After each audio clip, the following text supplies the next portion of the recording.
Halo Ibu, halo teman-teman. Kami dari kelompok 6 akan menampilkan hasil review jurnal kami dalam bentuk PowerPoint yang berjudul pemilihan fitur menggunakan analisis korelasi dan analisis komponen utama untuk diagnosis kanker payudara yang akurat.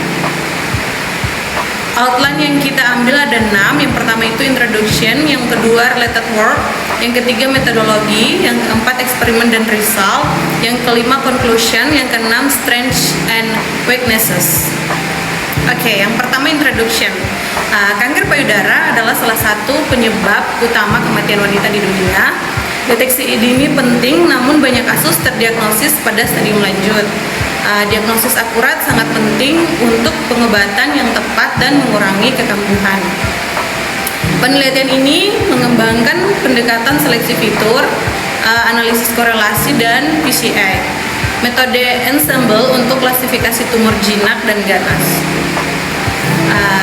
Diagnosis berbasis data kompleks adalah citra medis dan rekam medis elektronik.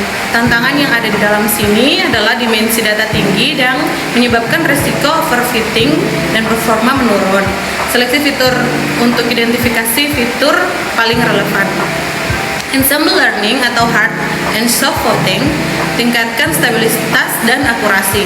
Tujuan akhir adalah sistem diagnosis kanker payudara yang andal dan efisien.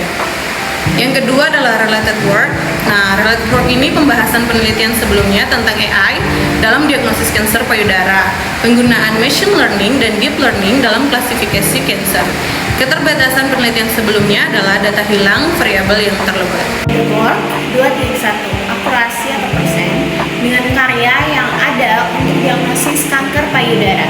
Dengan membandingkan akurasi, kita dapat melihat bagaimana penelitian ini dibandingkan dengan state of the art. Ini membantu untuk menilai apakah metode yang diusulkan memberikan peningkatan yang signifikan. Di tabel 4 ada perbandingan kerja metode klasifikasi yang berbeda untuk WBCD setelah menerapkan fitur wrapper metode pemilihan. Algoritma klasifikasinya saya ambil dua. Yang pertama, pembelajaran regresi logistik sederhana. Ketepatan 98,10%, presisi 98,10%, mengingat 98,10%, pengukuran F 96,90%, F2 pengukuran 98,10%. Yang kedua, klasifikasi Kanner-Sneider. Ketepatan 95,43%, presisi 95,40%, mengingat 95,40%, pengukuran F 95,40% dan F2 pengukuran 95,40%. Related work 2.2 perbandingan dengan karya yang ada untuk diagnosis kanker payudara. Dengan membandingkan algoritma dan akurasi, kita dapat mengidentifikasi tren atau pola dalam penelitian sebelumnya. Dalam tabel 5, ada hasil evaluasi pemungutan suara ensemble setelah pra-pemrosesan dengan menggunakan metode pemilihan subset fitur pembungkus.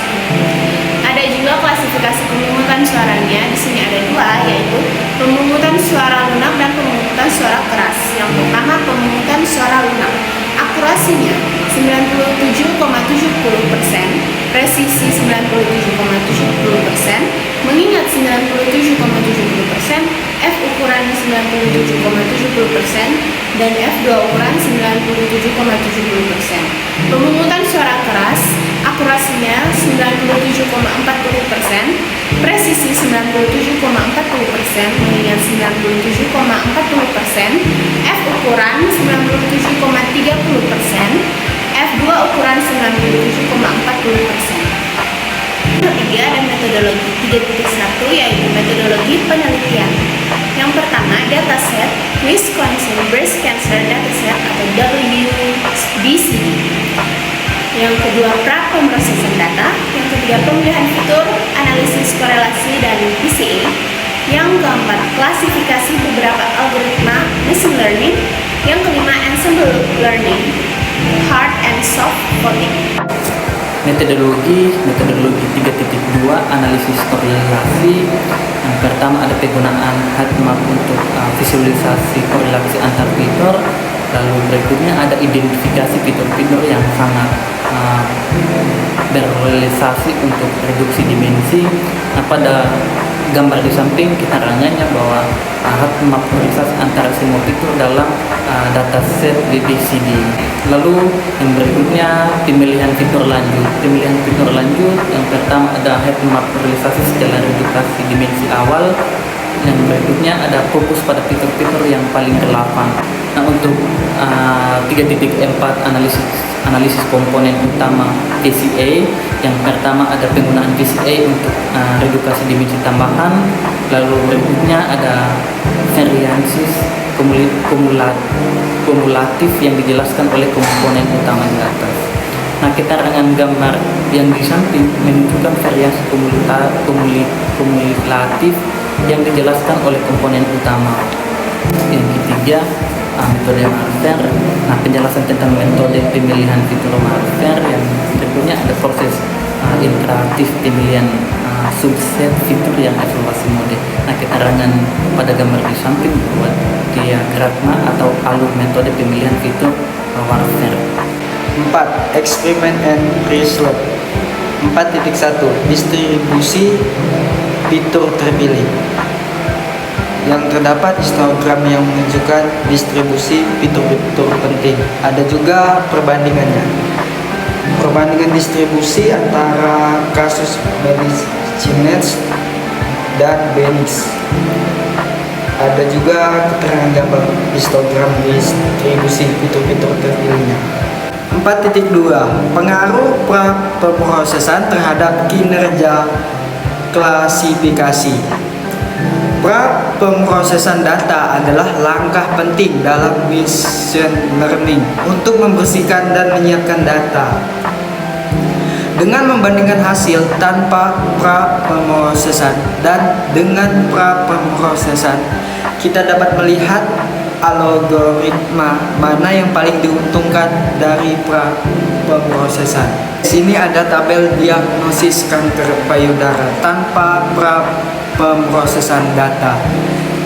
Ada algoritma klasifikasi Naves-Bayes, yaitu akurasi 84,50%, presisi 0,70%, mengikat 0,57%.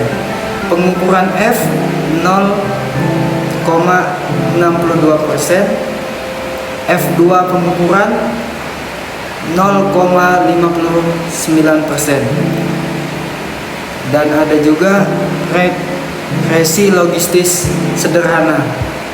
Akurasinya 87,94%, presisinya 0,88%, mengikat 0,87%, pengukuran F 0,87%, dan juga F2 pengukuran 0,87%. Selanjutnya ada 4.3 hasil setelah menerapkan metode pemilihan fitur pembungkus. Pemilihan fitur ini yaitu yang tidak relevan atau berlebihan dalam meningkatkan kinerja model. Hal ini menyoroti pentingnya pemilihan fitur dalam machine learning. Untuk tabelnya di sini ada algoritma klasifikasi.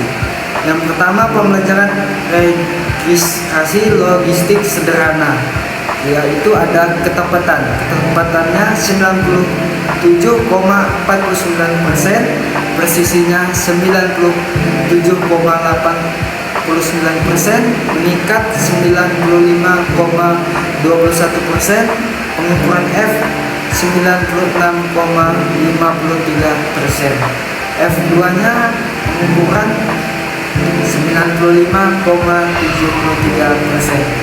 Selanjutnya ada mesin vektor pendukung. yang dimana ada ketepatannya 96,23%, presisi 91,88%, mengikat 93,94%, pengukuran F 92,89%, dan F2 pengukuran 93,52%. Dan yang terakhir 4.4 hasil evaluasi ensemble voting. Tabel 3 menunjukkan performa model ensemble voting dalam mengklasifikasi tumor menjadi jinak atau ganas. Evaluasi dilakukan menggunakan dua metode pendekatan voting, yaitu hard voting dan soft voting, yang dimana masing-masing menggabungkan prediksi dari beberapa model machine learning. Ini untuk tabel 3 hasil evaluasi pemungutan suara ensemble setelah pra-pemrosesan menggunakan metode 1. Untuk dalam tabelnya, klasifikasi pemungutan suara. Pemungutan suara lunak, akurasi 99%, presisi 99,29%, mengingat 96%, F ukuran 97,61%, F2 ukuran 96,64%, pemungutan suara keras, akurasi 97,29%, presisi 96,48%, mengingat 95,70%, F ukuran 96,08%, F ukuran 2 95,85%. Untuk conclusion, penelitian ini menyimpulkan bahwa metode yang diusulkan efektif untuk diagnosis kanker payudara yang akurat, serta metode ini dapat membantu dokter dalam membuat diagnosis yang lebih tepat. Saran untuk penelitian masa depan meliputi eksplorasi dataset yang lebih besar dan penggunaan teknik deep learning. Selanjutnya ada strengths and weaknesses. Untuk strengths sendiri, di sini ada penggunaan metode ensemble yang efektif meningkatkan akurasi klasifikasi. Ada juga pemberian fitur yang komprehensif dengan menggabungkan analisis korelasi dan PCA. Lalu evaluasi kinerja model dengan berbagai metrik, yaitu akurasi, presisi, serta rekam. Ada juga perbandingan yang jelas dengan penelitian sebelumnya. Lalu untuk yang berikutnya ada weaknesses. Di sini ada dataset yang digunakan WBCD mungkin memiliki keterbatasan dalam representasi variasi kasus kanker payudara. Ada juga fokus utama pada data dari satu sumber yang mungkin membatasi generalisasi model, serta kurangnya eksplorasi mendalam tentang implikasi klinis dari fitur-fitur yang terpilih.